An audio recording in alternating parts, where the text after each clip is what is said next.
একমাত্র আল্লাহকে ভয় করো। তাকে ভয় করো, আল্লাহকে ভয় করো। পৃথিবীর কোন পরাশক্তিকে ভয় করা যাবে না। যাবে নাকি? কিসের আমেরিকা, কিসের রাশিয়া, কিসের চীন, কিসের হিন্দুস্তান, গোটা বিশ্বের মুসলমান একত্রিত হয়ে যদি কাজ করে, পৃথিবীর কোন পরাশক্তি তাদেরকে পরাজিত করতে পারবে না। ঠিক কিনা? রমজান মাস আমাদের মাঝখান থেকে বিদায় নিয়েছে গুটি গুটি পা পা করে। এই বছরের রমজান খুব তাড়াতাড়ি যেন চলে গেল। ঠিক না?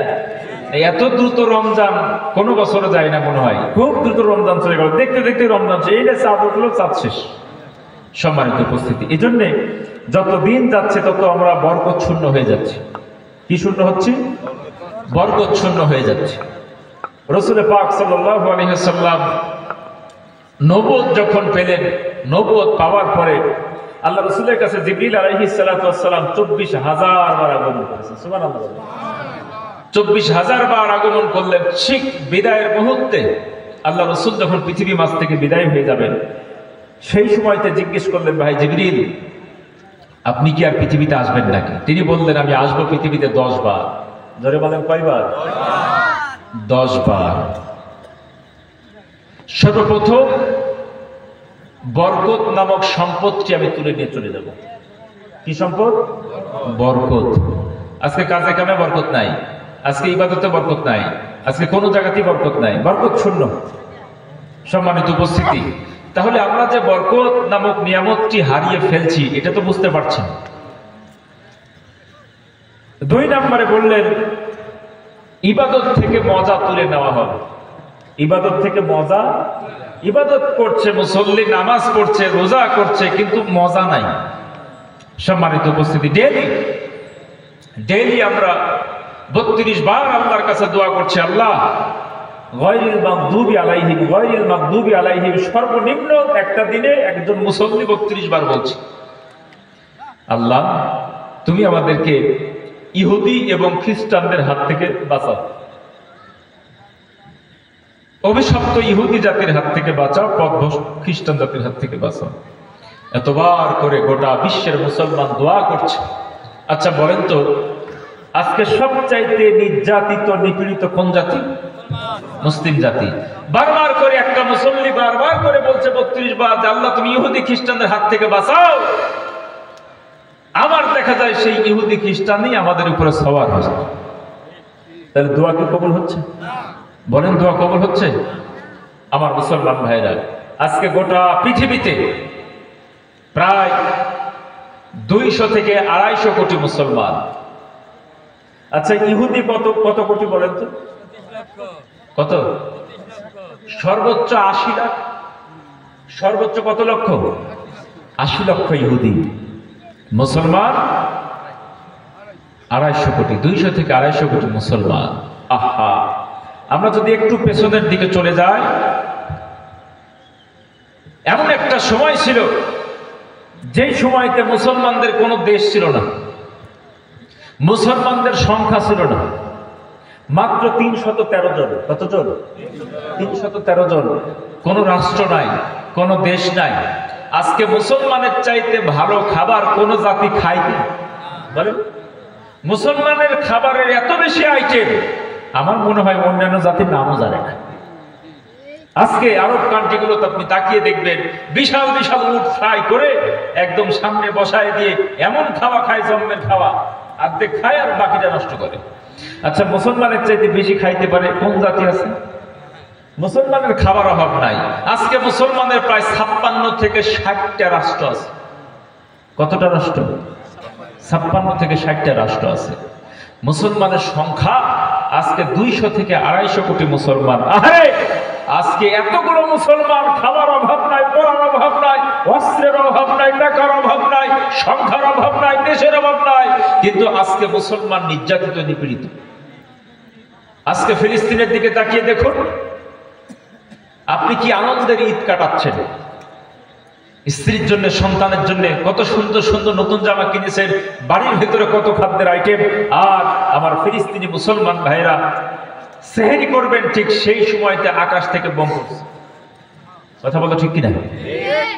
ভারতে এই তো শেষ রমজান জুমাতুল বিদা যেদিন হলো, জুমাতুল বিদার দিনে তারা ঘোষণা করলো ভারতের দুইটা রাজ্য, দিল্লি এবং মারাঠে, উত্তরপ্রদেশের দুইটি রাজ্য এবং সম্ভল, দিল্লি সহ মারাঠে এবং সম্ভল, এই দুইটি রাজ্যে ঘোষণা করলো মুসলমানরা বাড়ির ছাদেও নামাজ পড়তে পারবে না, মুসলমানরা রাস্তাতেও নামাজ পড়তে পারবে না, ঈদগাহেও নামাজ পড়তে পারবে না।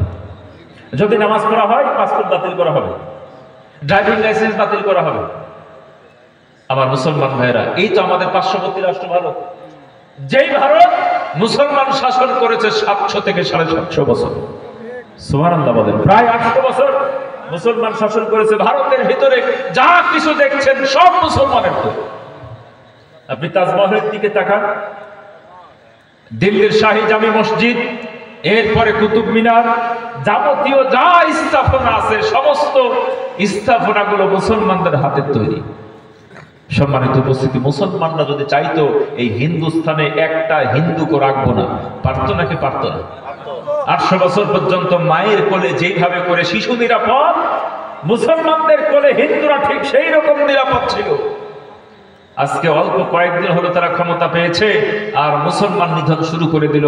আপনারা দেখেছেন, এইদিকে নামাজ পড়া নিষিদ্ধ করলো আর তাদের হোলি খেলার নামে মুসলমানদের মা বোনদের দিকে তারা আলকাতরা নিক্ষিপ্ত করেছে। পত্র পত্রিকা আপনারা দেখেছেন, মোটরসাইকেল থামিয়ে দিয়ে যুবতী বোনের গায়ে আলকাতরা দিচ্ছে, পেছনে বসে আছে সন্তান, মোটরসাইকেল ড্রাইভ করছেন, তার মা পেছনে বসে আছে, মুখের ভিতরে আলকাতরা নিক্ষিপ্ত করছে। কত জুলুম, কত নির্যাতন, ত্রিফালাতে আঘাত করে রক্তাক্ত করা হচ্ছে। হিন্দুস্তানের ঘটনা। আচ্ছা, মুসলমানের আজকে অভাব আছে? কত মুসলমান আজকে, ফিলিস্তিনের মুসলমানরা বড় অসহায়। কিন্তু এমন একটা সময় ছিল যেই সময়তে মাত্র মুসলমানের সংখ্যা ছিল 313 জন। এই 313 জন আল্লাহর কাছে দুখানা হাত তুলে ধরেছে, আকাশ থেকে ফেরেশতা নাজিল হয়েছে। কথা বলো ঠিক কিনা মুসলমান? আজকে গোটা বিশ্বের 200 থেকে 250 কোটি মুসলমান তারা আল্লাহর কাছে কাবা শরীফের গিরাত ধরে দোয়া করছে, আর আকাশ থেকে বোম পড়ছে। কথা বলো ঠিক কিনা? আজকে সেই মুসলমান নাই। সে মুসলমান আছে কি? যেই মুসলমান দোয়া করেছে, আকাশ থেকে ফেরেশতা নেমে এসেছে, পেটে ভাত ছিল না, তাদের সংখ্যা ছিল না, তাদের কোন রাষ্ট্র ছিল না, কিন্তু ঈমান ছিল শক্তিশালী। তারা দোয়া করার সাথে সাথে আসমান থেকে ফেরেশতা নেমেছে। আজকে 200 থেকে 250 কোটি মুসলমান। আজকে মুসলমানের 60টা রাষ্ট্র থাকতে পারে, মুসলমানদের রাষ্ট্র থাকতে পারে, কিন্তু বদরের একটা সাহাবীর মতো ঈমান নাই। কথা বলো ঠিক কিনা? রমজান আমাদেরকে কি শিক্ষা দেয়? রমজানের শিক্ষা হচ্ছে লাআল্লাকুম তাত্তাকুন, একমাত্র আল্লাহকে ভয় করো। তাকে ভয় করো, আল্লাহকে ভয় করো। পৃথিবীর কোন পরাশক্তিকে ভয় করা যাবে না। যাবে নাকি? কিসের আমেরিকা, কিসের রাশিয়া, কিসের চীন, কিসের হিন্দুস্তান, গোটা বিশ্বের মুসলমান একত্রিত হয়ে যদি কাজ করে, পৃথিবীর কোন পরাশক্তি তাদেরকে পরাজিত করতে পারবে না। ঠিক কিনা? ঐক্যবদ্ধ হওয়ার প্রয়োজন আছে না নাই? মাইক ঠিক করো। সম্মানিত উপস্থিতি, তাহলে বোঝা গেল 313 জন যখন ছিল তখন কিন্তু মুসলমানরা মার খাইনি। মার খাইছে? বরং রোম সাম্রাজ্য আল্লাহ রসুলের একজন রাষ্ট্রদূতকে হত্যা করার কারণে আল্লাহ রসুল সাথে সাথে সৈন্যবাহিনী পাঠায় দিলেন। মুদার যুদ্ধ, 1 লক্ষ সৈন্যের বিরুদ্ধে 3000 পাঠাইলেন। যেখানে মুসলমান নির্যাতিত হয়েছে, নিপীড়িত হয়েছে, সাথে সাথে প্রতিশোধ আছে না নাই?